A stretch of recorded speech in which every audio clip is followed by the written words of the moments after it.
I'm just sitting here thinking about my father, about my dad, and how he loved me unconditionally. He really showed me the true meaning of agape love. My dad was a pastor. He started off as a deacon and he became a pastor. And my dad was um, he was a very godly man, but he was very understanding because he lived his life. He did his dirt and he wasn't ashamed to talk about it. And his experiences made it possible for him to be understanding when his children, especially me, did my mess. Okay. I was just thinking about when I was 16 and I got pregnant the first time, and my mom made me have an abortion. And I was so distraught. I was so hurt. I was almost 4.5 months pregnant, and I was able to feel the baby moving. It was just a mess. And at that time, they didn't really need my consent, because I was considered underage. And so when I went, I just remember screaming and I just remember saying no. And I just remember the feeling that, like the physical feeling of it and the emotional trauma that it put me through. Anyway, long story short, my dad found out. He was living here in Alabama. At the time, I was still in Wisconsin, in Milwaukee with my mom. And I think she contacted him after the fact, and he was furious. He drove up there that moment, and he picked me up. He packed my stuff, and he was just furious. He was so upset. And he was just asking her, why didn't you, call me before? I would have just came and got her. And she could have just, we could have avoided all this. She could have kept the baby. She could have stayed with me. And so they went through that. And I came here and I was just so hurt. I felt so much guilt. I felt shame. And my dad used to just come and hug me.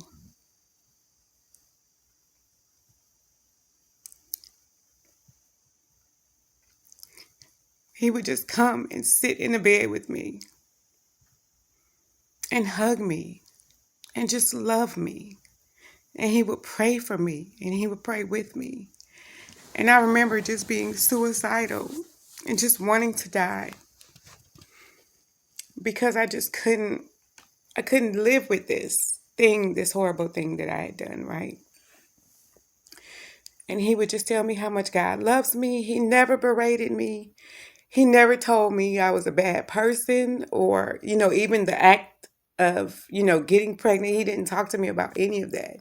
He was just concerned about me, his daughter, right? He just wanted me to be okay.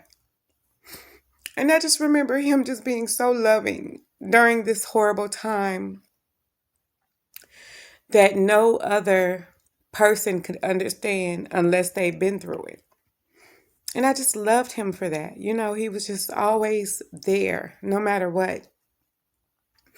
And so when he ended up getting married, like a year later, I was 17. Well, before that even happened, I did attempt suicide. And I took just a bunch of pills. I took like a bottle of, I didn't even know what I was doing. I was like 16 of like Tylenol 3s at the time. That's how I found out I was allergic to Tylenol 3s because your girl was breaking out from the inside out. I was itching from the inside. And it was really crazy. And so he called 911 and they were like threatening me, telling me how stupid I was. These are the nurses, right? That's dumb. You have your whole life ahead of you. They knew nothing about my story. They knew nothing about my trauma. They were just very rough and rude, and they were sticking the tube down my throat and just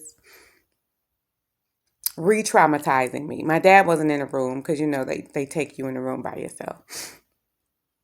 And they just treated me so harshly, and it just made it worse. I was just like, next time I'm going to make sure. Next time I'm going to make sure I do this thing correctly. So when I was put in my room and my dad was able to come see me, he told me, you probably just miss your mom. Let me call your mom. She can talk to you. And, I think you'll probably feel better, because you haven't spoken to her in a long time. So he called her. I can't remember if I still had the tube down my throat. I can't remember, but I just remember not speaking, not saying anything. And so he called her and he was just like hoping this would help me. And so she got on the phone and he explained to her briefly like what happened. Kamoy is in the hospital and she's not feeling well. She tried to take her own life. She's going through it. Mina, I just need you to talk to her. And so he put the phone to my ear. And very quietly, my mother said, "You dumb bitch. You can't even kill yourself right. The next time you want to die, you do it. And you don't tell anybody. You lay there and wait to die. That's how you kill yourself. Remember that." And so my dad is looking at me expectantly with this smile on his face, right? Because I finally talked to my mom and she's going to make things better. So he took the phone and he was like, "Okay, Mina, thank you." And he hung up. And he was like, "You better? You feel better now? You talk to your mom. You feel better?" And I just remember smiling. Yeah. And just nodding. Because he would have been devastated had he known what she actually said to me. So anyway, fast forward. I'm 17. He gets married. His wife at the time just wanted to be alone with her new husband, which is fine. She didn't want a teenage girl, depressed, suicidal teenage girl in her wake, right? She didn't want that. And so this was his first marriage after my mom. So he put me on a Greyhound and I went back to Milwaukee, back into the lion's den, right? He had no idea what all the things that I was going through. It was no way I could even verbalize it. And so in my depression, in me needing to fill this void of this guilt and this shame, in my need to love something or somebody, I got pregnant. I didn't prevent it from happening. And although my boyfriend at the time said he couldn't have kids, in my mind, I was like, you know what? I can redo this. I can fix this history. I could fix it. I'm 17, right? That's my logic at the time. So I end up getting pregnant. My mom does the same thing. She makes an appointment for me to have an abortion the next day that she found out. I was almost 4 months. And then that time I called my dad. Same thing. He came and got me. That night, he drove. He would make that 10-hour drive, honey. He would. And then come right back here and go to work. Like, my dad was phenomenal. And he threw my baby showers and he just loved on me. He loved on my daughter, AJ, when she was born. He was just this great person. And I remember being pregnant before I even had her. My dad was preaching at a small Adventist church, and everybody would like whisper, "Oh, his daughter's pregnant. Oh my God." Because I had this big old belly, right? Now I'm almost 18, but had this big old belly. I'm wobbling. I'm a teenager. And my dad would sit me in the front pew and he would dare somebody to say something to me. Baby, he would dare somebody. And it's not that he supported my decisions, right? Let's be clear.